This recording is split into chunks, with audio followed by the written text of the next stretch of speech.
बिस्मिल्लाहिर्रहमानिर्रहीम। आज का मेरा उन्वान और मौजू उन शोहरों के लिए एक वजीफ़ा पेश करना है जो अपनी सख्त मिजाज बीवी के रवैये, सख्त मिजाज बीवी की सोच और सख्त मिजाज बीवी के अमल से परेशान है कि बात बे बात महके जाती है, बात बे बात बदतमीज़ी करती है, बात बे बात मसाइल को घर में खड़ा करके किसी न किसी आफत का पेश खैमा बन जाती है।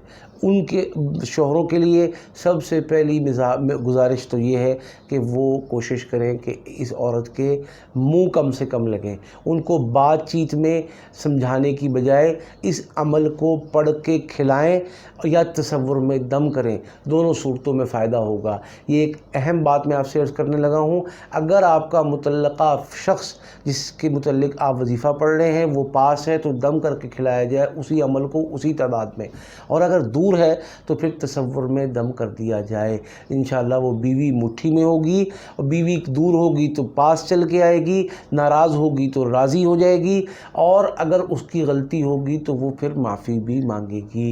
इंशाअल्लाह ये करें, अल्लाह पाक आफ़ियत नसीब फरमाएगा। अव्वल आखिर 3 मरतबा दरूद पाक सल्लल्लाहु अलैहि वसल्लम, और 21 दिन, मैं बहुत ज़्यादा बता रहा हूँ, वैसे 11 दिन काफ़ी हैं, लेकिन नौइयत के एतबार से, मिजाज के एतबार से, और आप जो उसका मिजाज समझते हैं कि कितनी वो टेढ़ी है, कितनी वो मुश्किल है, और कितना उस पर काम करने की ज़रूरत है, ये आपको बेहतर पता है। तो 21 दिन काफ़ी हैं, लेकिन अगर किसी का काम 11 दिन में हो जाता है तो वो 11 दिन भी पढ़ सकता है।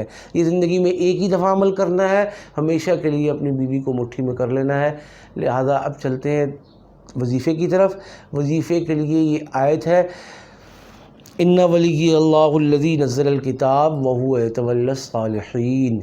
मैं दोबारा पढ़ रहा हूँ, इन्ना वलिय्य अल्लाहुल्लज़ी नज़्ज़लल किताब व हुवा यतवल्लस सालिहीन। इसकी एक तस्बीह रोज़ाना पढ़ें, अल्लाह पाक आपकी मंजिल को करीब भी फरमाएगा, आसान भी फरमाएगा, और आपको बीवी की ज़बान या अमल से जो दुख पहुँचे हैं, जो ज़ख्म पहुँचे हैं, उनके ऊपर मरहम का भी बंदोबस्त होगा।